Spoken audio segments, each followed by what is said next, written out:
Imam Ibnu Hajar mengatakan, al-mayyitu yu'azzabu bima yunahu bihi alaih. Si mayit itu akan diazab dengan apa yang dilakukan terhadapnya dari niyahah.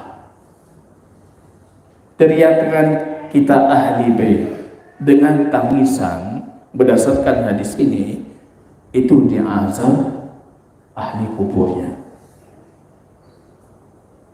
Hadisnya hadis Umar radhiyallahu taala anhu. Anin Nabi sallallahu alaihi wasallam qala, al-mayyitu yu'azzabu fi qabrihi bima niha alaih. Umar mengatakan, mayit itu diazab di dalam kuburnya berdasarkan atas dasar niyahah yang dilakukan atasnya.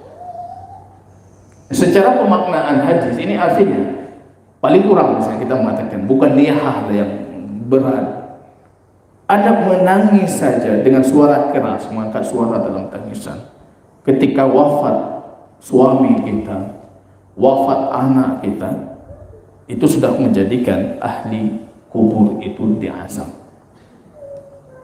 Mungkin pertanyaan paling mendasar, apa hubungannya yang melakukan orang lain yang diazab orang lain itu? Dan ini juga pernah ditanyakan kepada kita dulu, ya.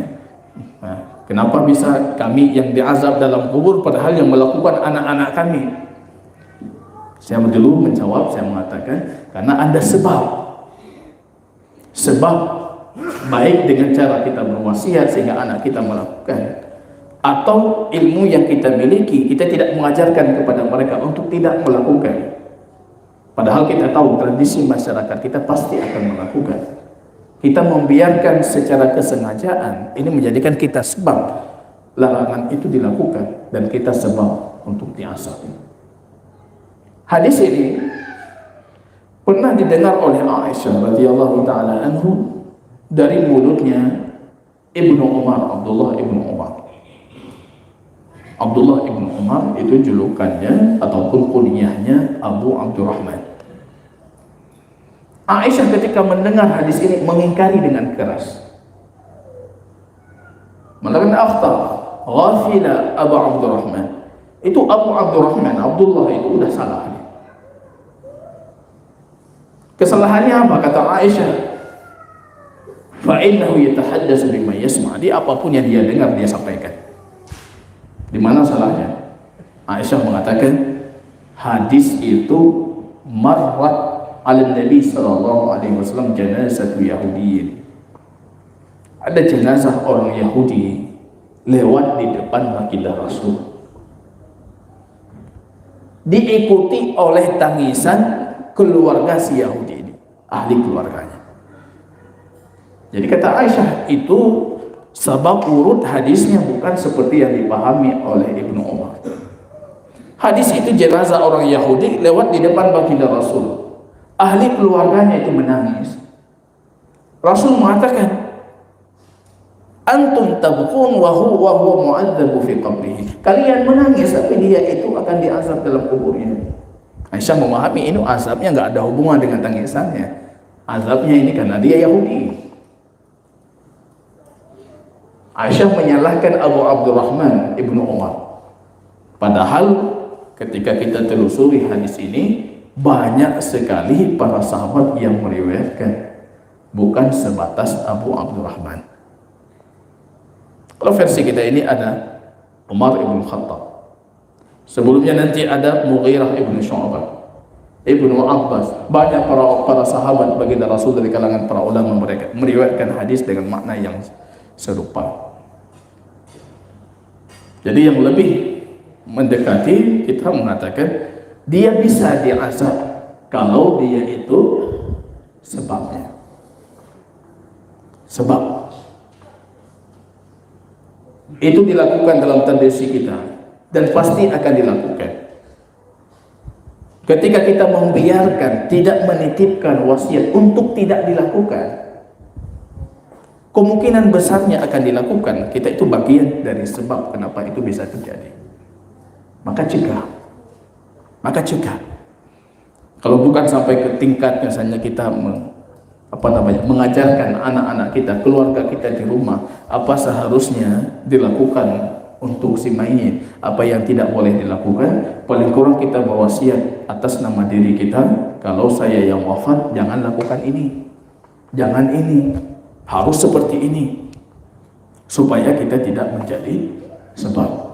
Sama seperti halnya karena anak kita itu sebab keberadaan mereka, wujud bapaknya, amal saleh yang dilakukan oleh anak pun akan memberikan faedah untuk bapaknya. Begitu juga dengan keburukan. Menarik lagi kalau Imam Ibnu Taimiyah itu beliau memahami hadis ini dengan mengatakan di azab itu tidak harus kita berpikir di azab itu dibakar atau disiksa ini itu.